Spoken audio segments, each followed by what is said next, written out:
My topic of presentation is Language and Ideology, a discourse analytic study of the representation of masculinity in select print media advertisements.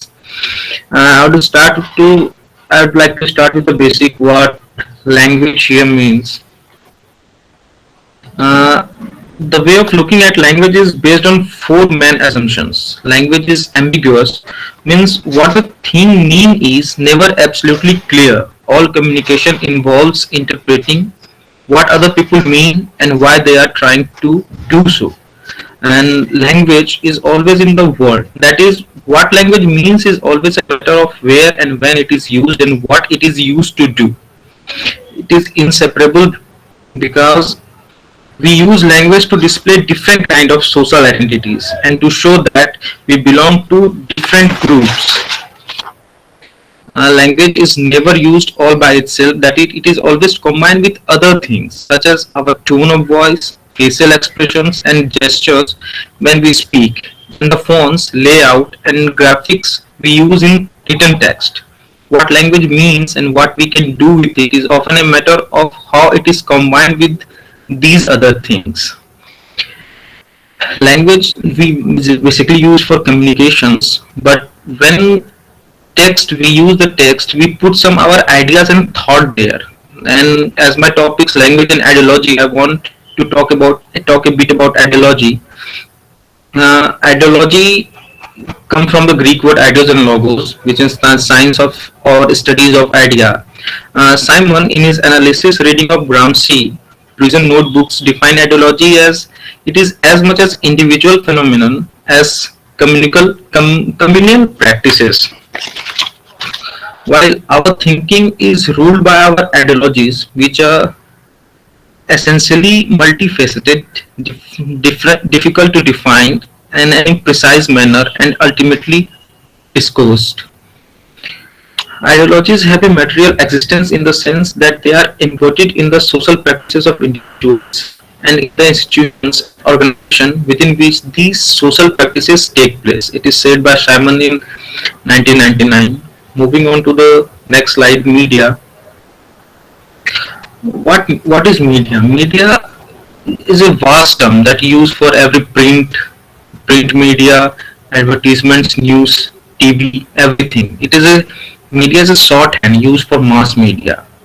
What media does is it puts some thoughts in our mind. When we media is a vast pillar, also known as the fourth pillar. It reaches to the very large community and youth mainly get affected by media. When we read through magazines, newspaper articles, we grasp something from them and they share some ideas through their writings, their text, and their idea and text lead us somewhere. When we follow those idea and texts, so media, the system of from the dictionary, we see the system and organization of communication through which information is spread to a large number of people. So it shares the information to a very large number of people. A perception about this world and significant event taking place in it are shaped by the media. Uh, Next slide, masculinity. Mainly my topic is masculinity. So masculinity states the masculinity of femininity can be approached or viewed as what men and women do, how they perform, instead of what they are. Masculinity is performative, not normative. We cannot define masculinity particularly. It is different for the different region. Everybody has their own definition of masculinity. You cannot just say that a man biologically men can be masculine. There can be different traits of there are very several traits of masculinity. Masculinity is a discursive performative construction that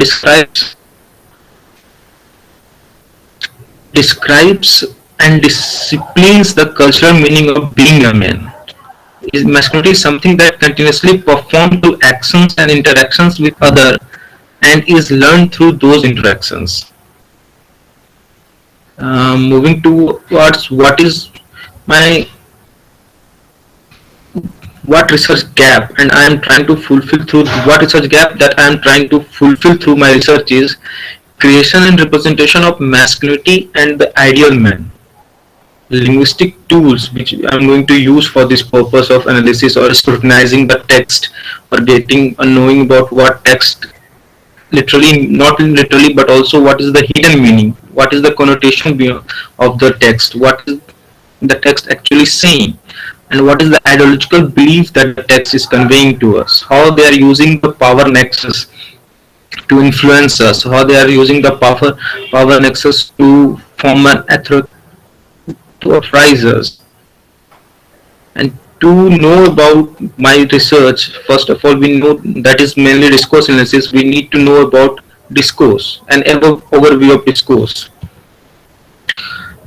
Before moving on to discourse analysis, there is a need to know about discourse, and what discourse actually is a language above the sentence level. It is not just mere a language, but more than just language in use.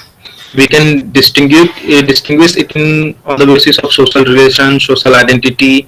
Constitute the social distinguished knowledge, and when we analyze the discourse, the language in use, when we analyze it, that is the discourse analysis. Discourse is the expression of language as an instrument of communication, what we communicate, and the analysis of the function of language is referred to as discourse analysis. So moving forward to discourse analysis. Discourse analysis is a research method for studying written or spoken language in relation to its social context. It aims to understand how language is used in real life situations.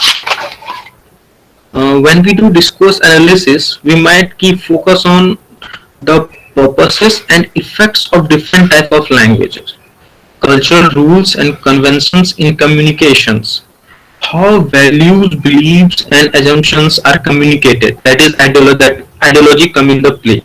That how value, beliefs, and assumptions are communicated, how the text encroached our thoughts, how they feed some data in our mind, how they force us to follow the norms that is entrained, or they force us to follow the trend, how language use relates to its social, political, and historical event or context. And through the text, we find some vocabulary items, and we analyze them, because words and phrases can be analyzed for ideological associations, formality, and euphemistic and metaphorical content. And my analysis is not all about critical discourse analysis, but towards critical discourse analysis. So, covering a point of critical discourse analysis, I would like to say that critical discourse analysis addresses social problems, which means that it focuses not only on the language and language use, but also on linguistic characteristics of socio-cultural process. It makes explicit hidden power relations. The power relations are discursive, and critical discourse analysis explores how social relations are exercised and negotiated through the power. Discourse constitutes society and culture. Thus, according to critical discourse analysis, every language used contributes to reproducing and transforming society and culture. I have taken data from the lifestyle magazine, Indian lifestyle magazine, Men's XP, and the article says 10 things every Indian man desire. How they feed our thought, feed our mind with what Indian men should do. And the very problematic word, or the title, in the title itself, we can see that Indian man desire. Why it is the only Indian man? It's meant for only Indian men. And the vocabulary item desires implicates a strong feeling of hope for owning something or wanting something to happen. The 10 things that they mentions are designation, money, fame, woman, wife, kids, cars, holidays, social circle, and retirement home. The first three desires, as the article lists out, are avarice, that is money hungry in nature. But with the fourth, fifth, and sixth, the desire become more domestic and based, relating to human connections. The article now justify woman and wife being two separate categories. Men, unlike in the past, do not merely settle down, but they have started to enjoy playing the field. They want to date a woman and have their share of fun and rely on possibility of finding true love in process. And if it does not work out, there is always the more preferred option of letting mummy pick a bride when he is ready to settle down. The two sections together create a very regressive and dishonorable image of Indian men. They are portrayed as indiscriminate, driven by lust creatures, and saw their world oats before settling down with family-approved good Indian girl. The article later also suggests that all these professional achievements will be nullified if he does not have kids to spoil. So being to have a kid is compulsory. The article ends with speech act of declaring, telling the reader that the Indian man, like his list of desires, continually changing or evolving for the better. And concluding it, mm, what we're finding, though research of men and masculinities is a rather new and developing branch of study, the necessity is undeniable. There is need to focus on the representation of men in popular discourse. The present study attempted to uncover the hidden ideology, power structure, which are implicit in language but not overtly visible. Through a close reading and consequent critical analysis, the underlying motives and intention of text produced may be exposed for what it is and not what it shows. An extensive and depth analysis of a corpus of such material or such discourse can lead to more conclusive results. Thank you.